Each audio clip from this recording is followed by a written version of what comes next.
دل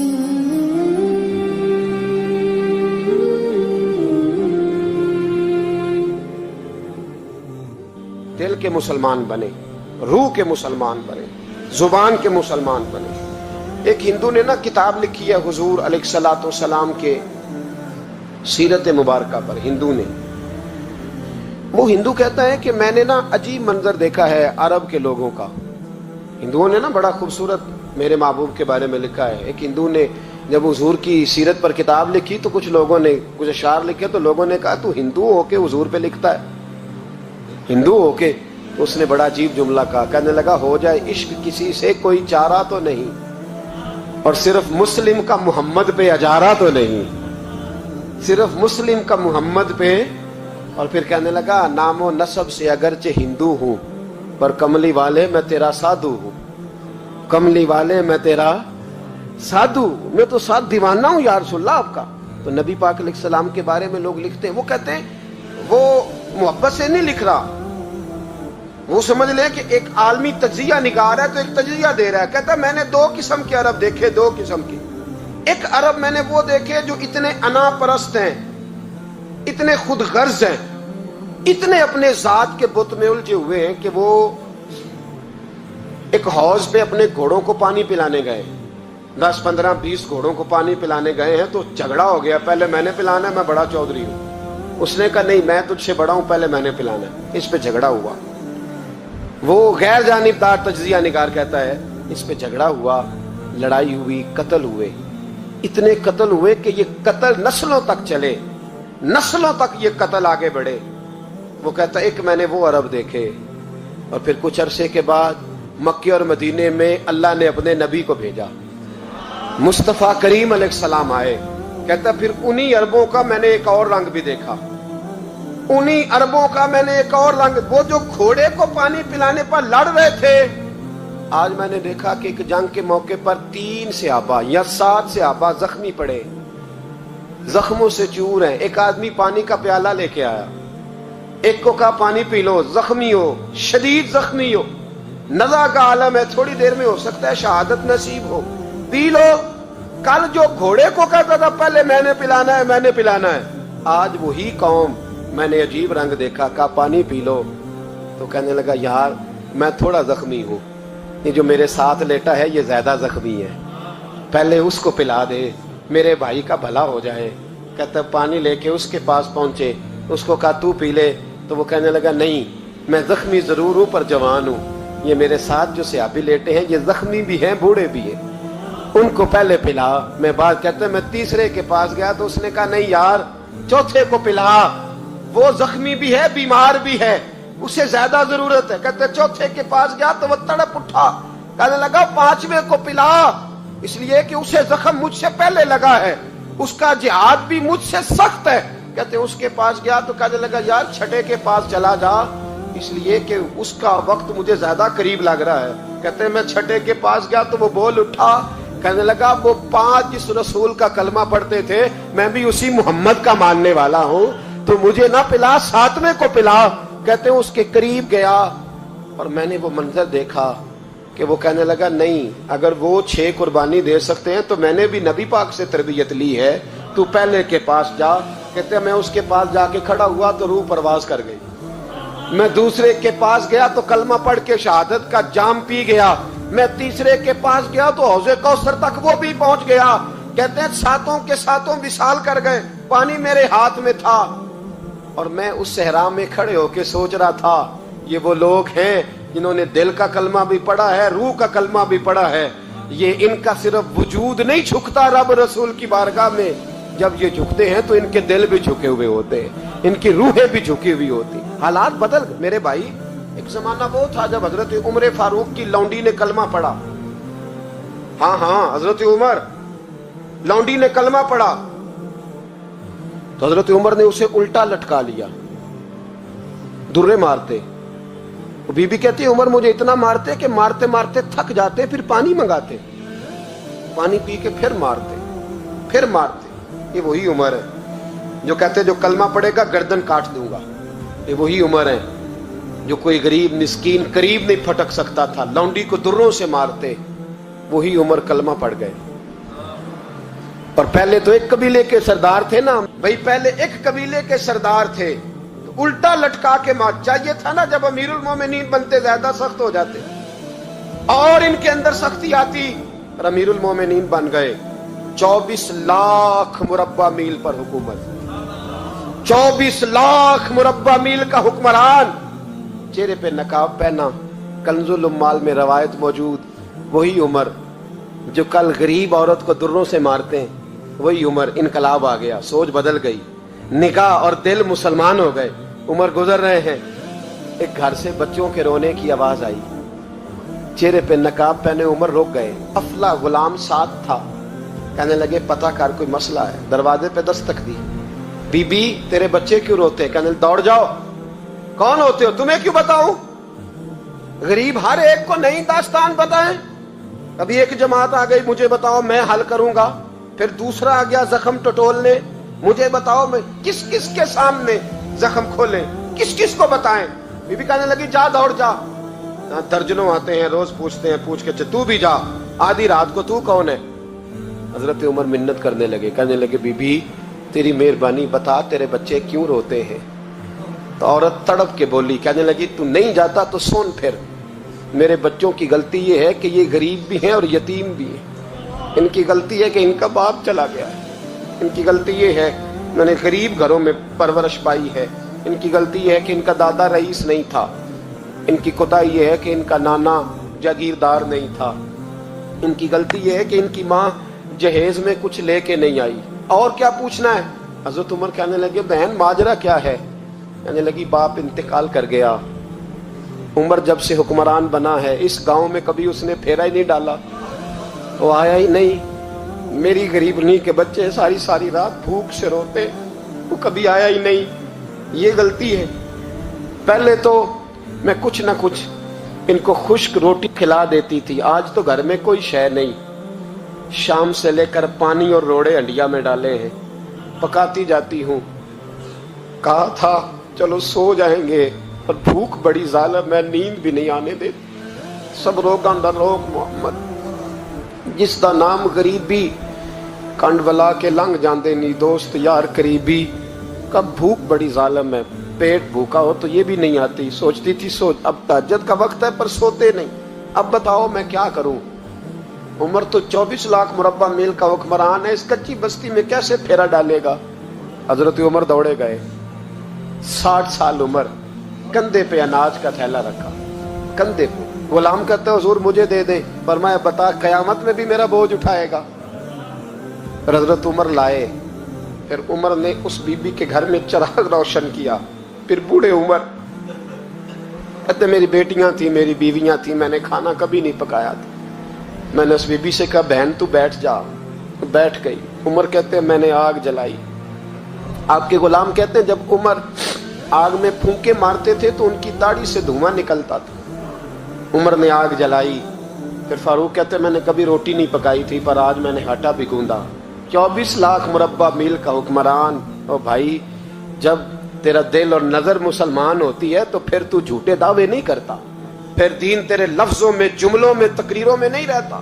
حضرت سیدنا عمر فاروق رضی اللہ تعالیٰ عنہ آٹا گوندتے ہیں، داڑھی ساری آٹے سے بھر گئی، پھر عمر فاروق روٹیاں پکاتے تو ہاتھ جلتے، پھر سالن پکایا، پھر عمر نے دسترخوان بچھایا، پھر وہ چھوٹے چھوٹے بچوں کا عمر نے منہ دھلایا، پھر فاروق اعظم روٹی کے لقمے ان کے منہ میں ڈالتے اور روتے، کہتے بیٹو عمر کو پتہ نہیں چلا کہ تم بھوکے تھے، بیٹیوں عمر کو خبر نہیں تھی، عمر سے ناراض تو نہیں ہو؟ چھوٹے چھوٹے بچے کہتے ہمیں تو پتہ بھی نہیں عمر کون ہے، آپ کیا بات؟ پھر ان کو عمر فاروق نے کھلایا، پھر فاروق اعظم صحن میں بیٹھ گئے، ان کو ہنساتے رہے۔ غلام کہتے حضور اب کیا کرتے ہو؟ فرمایا جو میری وجہ سے روئے تھے انہیں خوش نہ کروں؟ پھر اس بی بی کی طرف متوجہ ہوئے، کہنے لگے اگر عمر نہیں آیا تو آپ ہی خبر کر دیتی۔ بی بی کہنے لگی ڈیوٹی عمر کی ہے خبر لینے کی، میری نہیں ہے کہ میں جا کے بتاؤں، میں کیوں بتاؤں؟ حضرت عمر کہنے لگے چل عمر کو معاف کر دے۔ کہنے لگی اسے کیا معاف کرنا ہے، میں تو دعا کرتی ہوں اللہ اسے ہٹا دے اور آپ کو بنا دے، میری دعا ہے کہ وہ چلا جائے آپ آ جائیں۔ فرمایا اگر میں بن جاؤں تو عمر کو معاف کر دو گی؟ کہا ہاں کر دوں گی۔